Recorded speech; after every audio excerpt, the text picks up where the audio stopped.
I have a message for Poilievre, Trudeau, and Carney. Hey guys, this is a very dumb thing to do.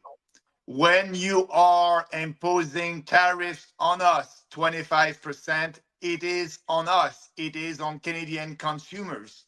So, Pierre, Justin, and Mark, stop doing dumb thing to Canadians. To stop the war and to stop propping up one of the most corrupt regimes in Eastern Europe. What do you say? That conflict started because of the West, because we didn't respect what we said to the Soviet Union at that time. When the Berlin Wall fall in 1989, we had after that the reunification of Germany, East and West. And Khrushchev, said, okay, I'm okay for the reunification of Germany at one condition. I don't want to see the expansion of NATO in the East. And we said, yes, NATO won't have any expansion. And if Ukraine is part of NATO, that means that the US and NATO will be able to have a military base in Ukraine at the doors of Russia.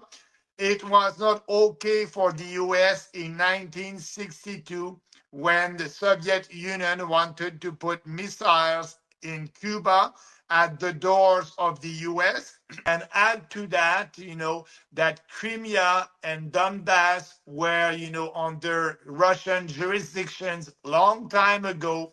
These people are speaking Russian. These people wanted to be with Russia. They had a referendum in 2014 and they wanted to be part of Russia. And Trudeau and all these European leaders and Poilievre that are saying we're going to give more ammunition to Ukraine, we're going to give more financial aid to Ukraine for them to be able to go and do that war again. The reality is Ukraine lost the war. That's it. And now they must have that peace agreement that is on the table. It is not in the interest of our country. It is not in the interest of the Western world to have that war again, the proxy war against with Russia. Russia is not our enemy. Our enemy here in Canada is our own government and these establishment politicians who are not working in the best interests of our country. President Trump stabbed America's best friend in the back. My message to the President is this: Canada will fight back.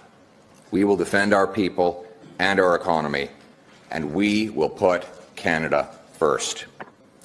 There's no doubt that our economy will suffer, but so will yours, President Trump. In fact, you're already paying the price, with trillions of dollars erased in stock market value over the last month of these threats. Already Americans are paying higher gas prices as at midnight a new American gas tax kicked in on U.S. working class taxpayers and motorists.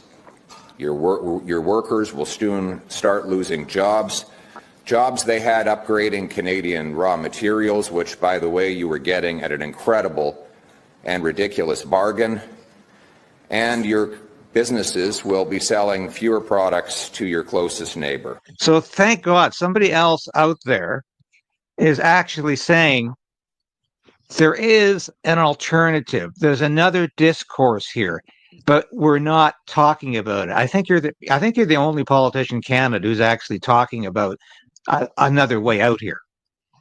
Absolutely, David. And if the clip that you did show us about Poilievre, his description of what will happen in the U.S. economy because of the 25% tariffs that Trump did impose on his economy.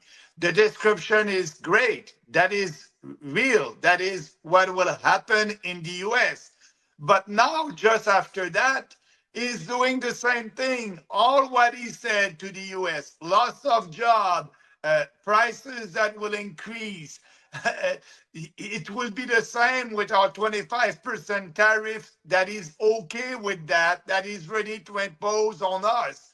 So he's telling Donald Trump, what you're doing for your economy is very bad. Your people will lose their jobs and prices will go up.